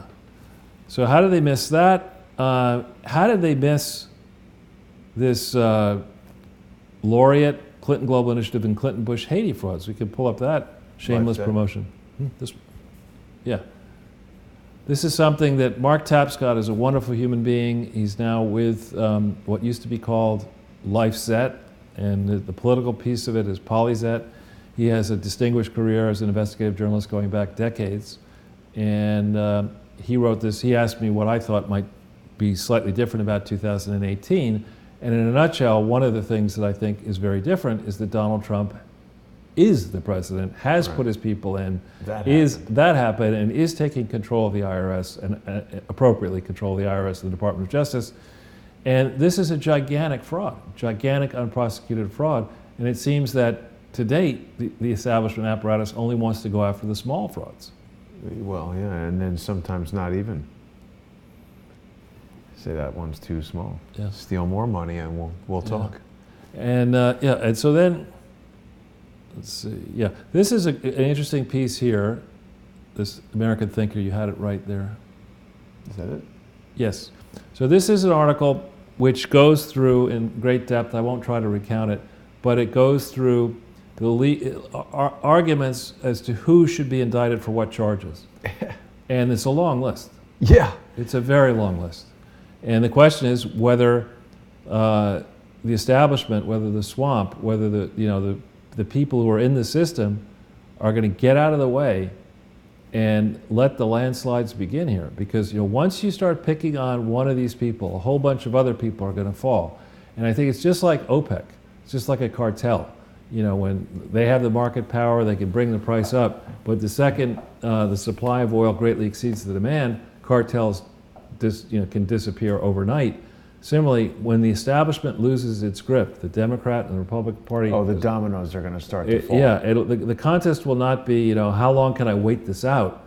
One or more of these co-conspirators, if they haven't already done so, are going to go back in somehow and say, listen, let's make a deal. Yeah. Well, that's why I like it when you always say, like, you don't want to be the third, you know. The first person to make the deal is getting the best deal. Right. And saying that, I hope, would encourage someone who's got something valuable to do something. I think that's already been happening. I really do. Good. So if we go to the final page, and we get this done, I think this is another page. Sorry. Let's not pull up the links because I want to try to make sure that we won't pull all the links. Some good ones there. We'll get to the good ones. But in the case of Kim Jong-un apparently agreeing overnight that he will meet Trump in the demilitarized zone, I mean, that tells you that a lot of preparation has gone into this, that people really, in Bush's case, they misunderestimated him, as he would say. In Trump's case, I think they severely underestimated Donald Trump and his people. Yeah. And he is maybe doing things here with regard to the Korean Peninsula that many thought were impossible. And he's doing them quickly, and there's some momentum building.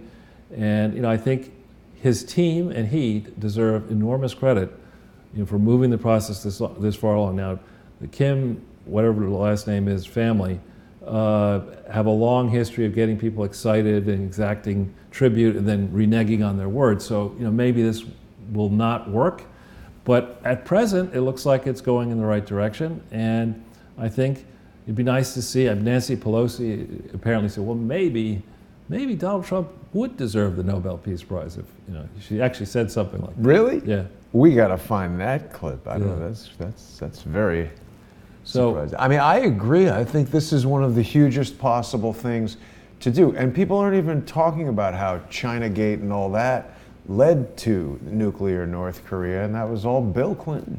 Right, exactly. Well, speaking of those type of problems, we also have this town hall piece maybe we should hit, but the second one here. Yeah. Is it this? That, yeah. Why does it keep bringing up the print thing? But we don't yet know, the public doesn't yet know the extent of here's 100,000 Iranian nuclear documents that the Israelis supposedly have gotten. Today, as we were putting the slide presentation together, there were reports coming out of the Middle East that the Israelis are moving serious armaments towards Syria. Not going to put up any more with this idea of the Iranian troops in Syria getting ready to fire on Israel. So I'm not spoiling for war, but I do think that this idea of congratulating the Obama administration and Hillary Clinton for making the overtures to Iran and changing the course of relations between the United States and Iran is ridiculous. I mean, what we did, we've been played for suckers. Well, they just sent them $130 billion cash, didn't they? Well, I think what we did is we had frozen like 100 and some odd billion worth of assets. Mm-hmm. We did send them like a 1.7 billion of fresh cash, sort of a down payment, and then we allowed them to sell their oil. So depending on how you do that math, it's a lot of money. And it's just, it makes no sense to me. I mean, the real issue in Iran, I think, is that the Iranian people have been under the thumb of the malacracy since 1979. We had the near revolution in 2009, I think it was, when Neda was tragically shot, when the mullahs nearly were voted out, and we didn't do the right thing then, I don't think. And ever since then, particularly under Obama, especially under the leadership in quotes of John Kerry, now scholar in residence at Yale. Oh, is he? Expert on ketchup? He's pretty good on that. Ketchup he likes the green ketchup. That's the ketchup that gave him the money. But anyway, so the situation in Iran is such that I fully expect Donald Trump not to go ahead with the Obama deal. We'll see if he... Well, he always says he hates it, right? I mean... Well, how can you not hate it? Yeah, I agree. Right? And with this, the 100,000, I mean, this is something that we have to fully absorb. The press is claiming that the Trump administration, there are press reports that suggest that Netanyahu did this presentation when he did it, but the U.S., and we have known about this for several weeks. So I would not be betting on the side of lenience towards Iran if that's what the mullahs are thinking. And I wouldn't be suggesting, if I'm Germany or a European ally that's trying to sell equipment into Iran, I don't think this is a good moment to cross the United States. So, but the upshot of this article is that Israeli intelligence has revealed that Iran lied about having a secret nuclear program, despite getting all this money. Which, I mean, honestly, do you really need an intelligence program to know that? I think that was sort of obvious that they're going to do that. Right, and again, the second you give in to bullies, you end, your life will be miserable for the rest of your life. And these Iranians, for some reason, believe they can bully the United States, bully Saudi Arabia, bully these other Arab states in the region. And not enough of this already. It's not like the period 1979 to the present under the mullahs is a rollicking success. I mean, there's some countries that have done worse, like Venezuela, but with oil. But there's no strong argument for cementing the mullahs' control over the people of Iran. What about Iran's support for Hezbollah, Charles? The same issue. I mean, Iran. They're a terrorist organization, aren't they? Well, Donald Trump said it best: where there's trouble, there's Iran. And I mean, it's that simple, And we don't need to. It's not a long guessing game here. We have 40 years experience with these people, on top of this mess. Now, does does our nation bear some responsibility for the mess in Iran? Of course we do. We messed around with the Shah and all that. Yeah, Mossadegh, and then the Shah, and we have.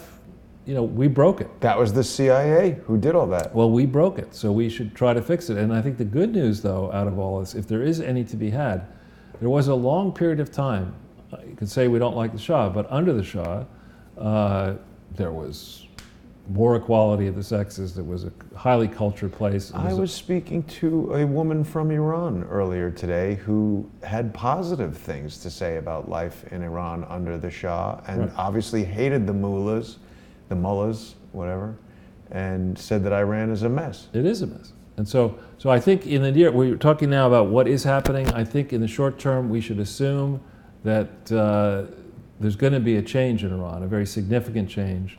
And whatever actions are taken against Iran are likely going to involve this unusual alliance, or quasi-alliance of Israel, Saudi Arabia, the Emirates, Jordan, Egypt, the United States, and others are finally looking at them. If you look at what Iran did to Iraq, for example, partially... with weapons from H.W. Bush and the Iran-Contra deal, no? Right.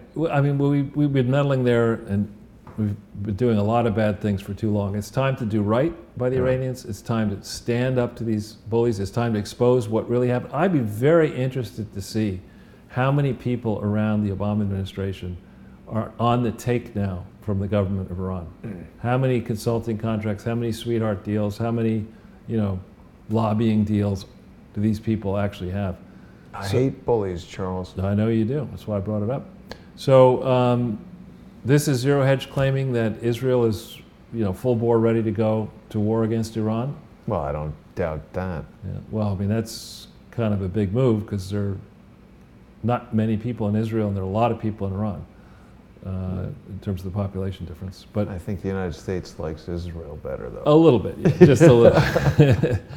So we're in a moment where there are a lot of serious challenges, and I think Donald Trump's attitude is these problems, when you let them fester. But this war will happen in Syria, this war with Iran?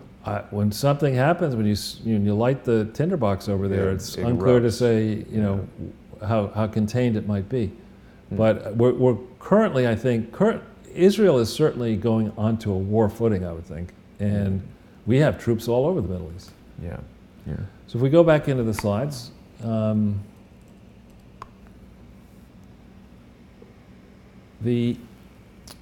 let's see. This is an article from Hong Kong about Niall Ferguson saying that Trump's foreign policy will put him across the line for re-election in 2020, his victories. I actually think that history is pretty much on the side of those who understand that economics drive the voter. But I think if we're fortunate of avoiding a debacle in the markets, if that happens, if we're able to navigate through the coming trade wars and other problems and the fact that we're in a long and stale theoretical boom that deserves some sort of a retrenchment. If by 2020 the economy's back on a solid footing, people see more after-tax income in their pockets, we don't have raging inflation, Donald Trump would win just for that. But if in addition to that, there are a series of foreign policy successes, you could see the kind of landslide victory that Reagan achieved.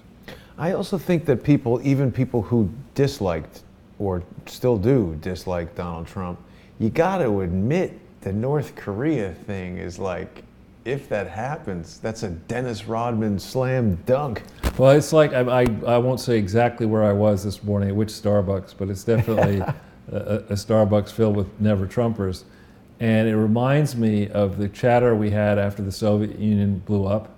And we had, I remember years of Democrats saying, oh, Ronald Reagan's a madman, you can't put those Pershing missiles into Europe, you're only going to, and no, we can't do this, we got to do, and then Soviet Union blows up. And it was always a Democratic priority to discipline the Soviet Union. Ronald Reagan, it's just this baloney that comes out of the mouth of people here.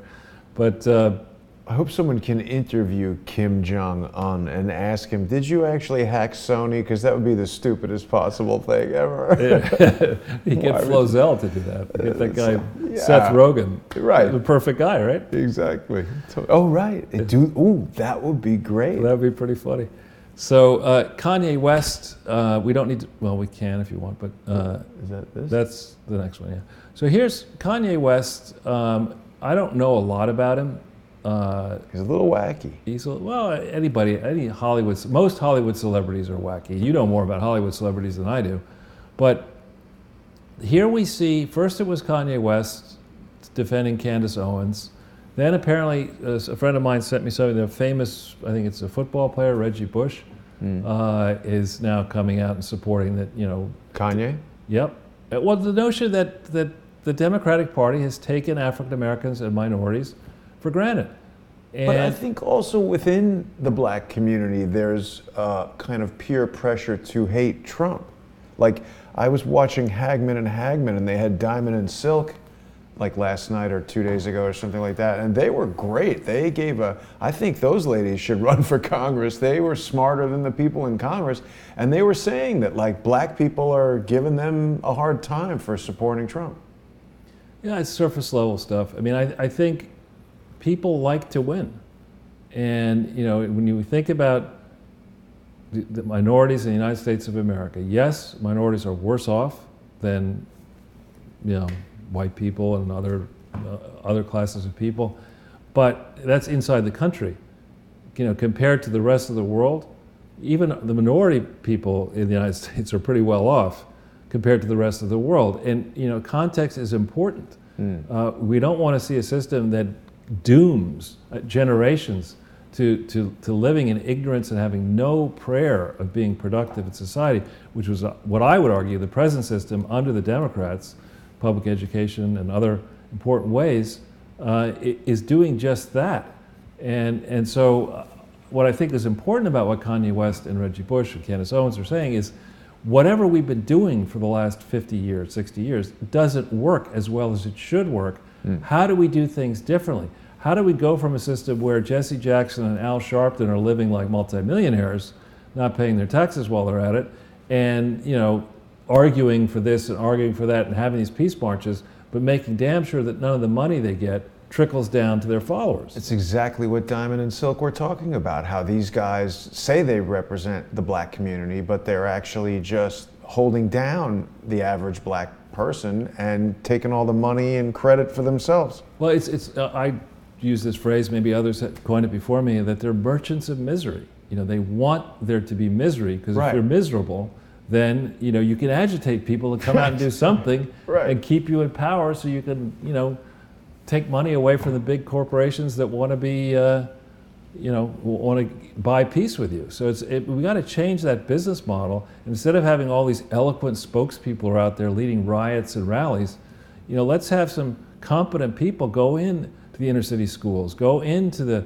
inner cities across this country, and figure out how to fix them and make them competitive, and how to give real opportunity to people, or create the conditions where real opportunities, people can go in, they can find a way to compete one way or another, they can win, they can experience the joy of winning, both in the battle for business or service or whatever, but more importantly, they can win a paycheck, they can win a lifestyle where they're not beholden to Jesse Jackson or Al Sharpton, or for that matter, Donald Trump. They are winning, they're bringing home, they're eating what they kill, and that's a great thing to do. I think Diamond and Silk are poised to really be historic figures in terms of, just the average person utilizing social media to get the word out, and they really speak to a demographic that hasn't had the opportunity to be heard. Yeah, so where I think on this one, there's great pressure. This is Thomas Paine, I think, again. He's hitting this crazy photo.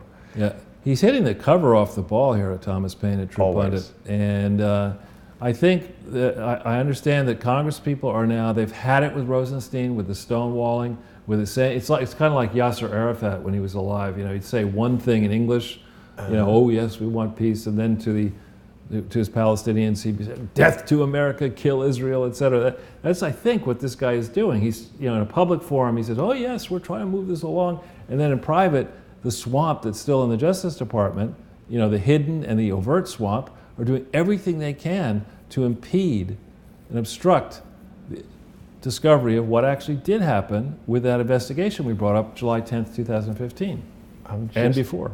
I'm just fascinated by the maniacal, this photograph is... not good, not flattering. I'm speechless. It's just unbelievable. Yeah. So, Next, please, yeah. So this is an interesting one. This came out Sunday at 10:40 at night. It has 19,000 shares. That's a lot in, less than 2 full days.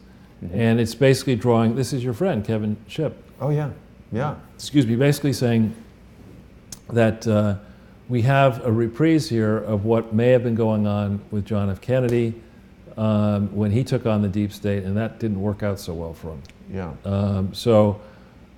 This is serious business.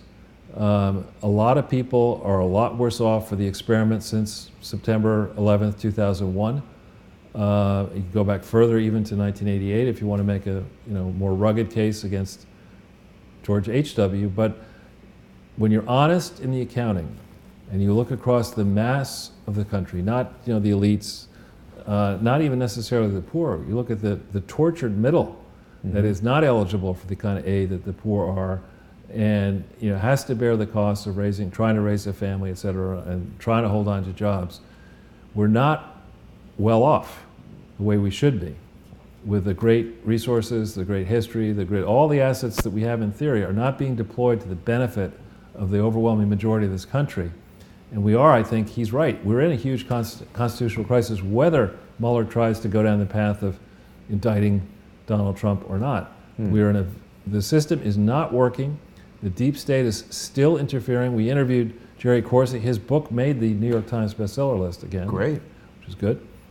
With all the obstacles they throw against a conservative book, it's quite something to actually make bestseller I think list. people really like Dr. Corsi. Yeah, So. he's a good man. Yeah. So let's wish Donald Trump and his team the best. Let's get through this. Now, we have here this story that came up a number of days ago about, we may have covered it before, that a mystery group of wealthy people have spent $50 million or so to instigate. Now, $50 million is a lot of money to spend. It's a lot of money. You could spread that around. That's right. It buys a few steaks. But anyway, the notion that people who would have this kind of spare change to throw around, $50 million, to you know, obstruct the will of the people. In between the seats of the car. Exactly. and you know, make sure that this Trump-Russia thing goes on and on and on and on and on. Let's remember here that in Russia we are talking about a country that has a massive nuclear weapons arsenal. We're not talking about, you know, Somalia.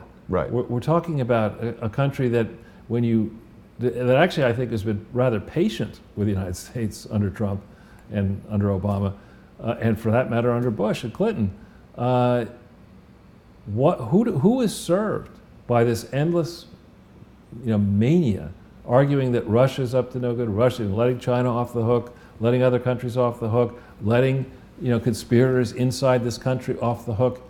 Who benefits is the question we should ask ourselves. And I think it is likely we're going to discover that there is an internecine fight in Russia, that there are people who don't like Putin, there are people who do like Putin, and it's almost like there's a proxy war inside Russia playing out in the United States. Huh. So, well, we know that George Soros is into meddling over there in that. Oh, speaking of George Soros, the devil, the actual devil, this is another guy who does not photograph well. Right. Well, he's. I want to give a shout out to Katerina Blinova, who is the person who interviewed me for this article.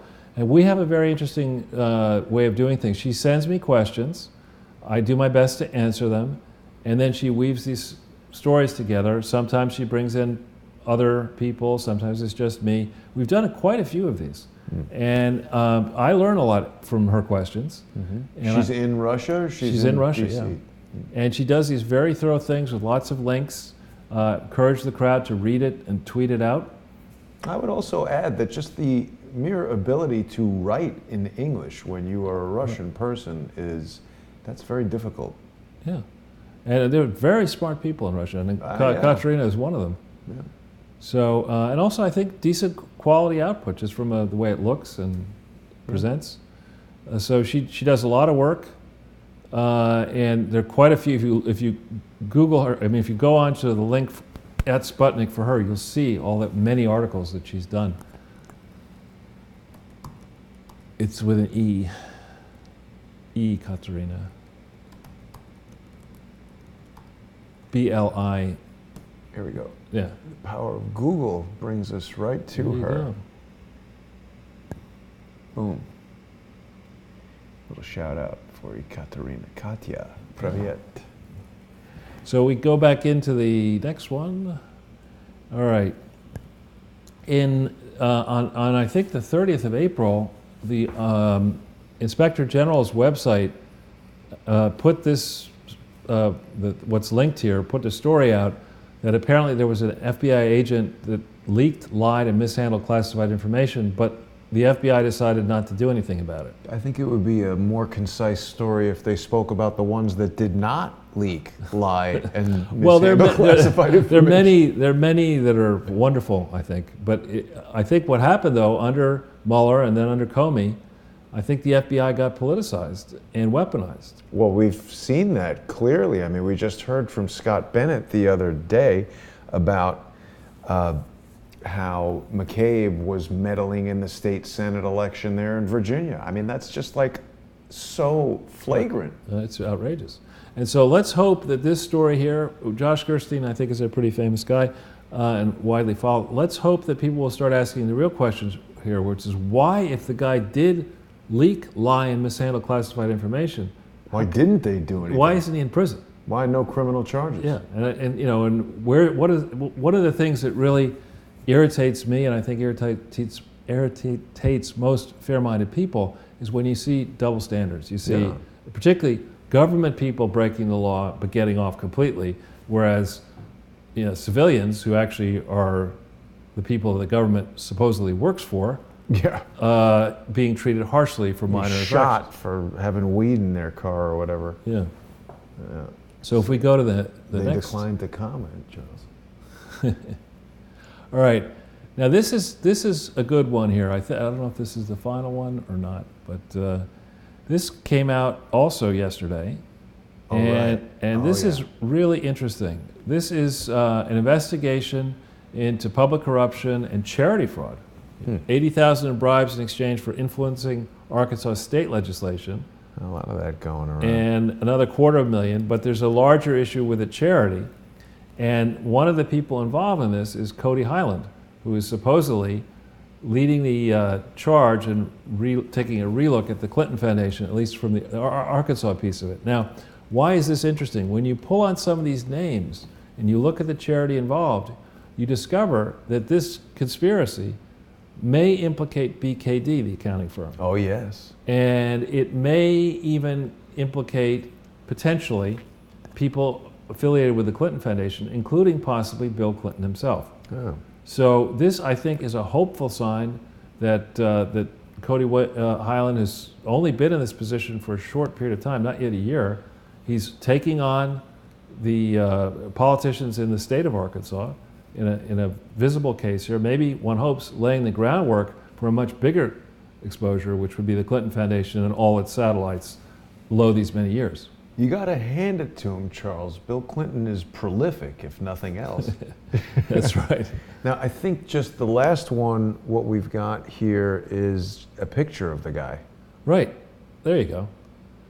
So this is the person who has now been tagged for like all in less than $400,000. He would appear to be African American. Well, that's what I was going to say. And if Quinn Michaels were here, he would say that once is random, twice is a coincidence, and a third time is a pattern. Yeah. So. And that's just really toxic to this country. To the idea that you would be the African American Corinne Brown, this person, you go away for less than $500,000, whereas the big dog here.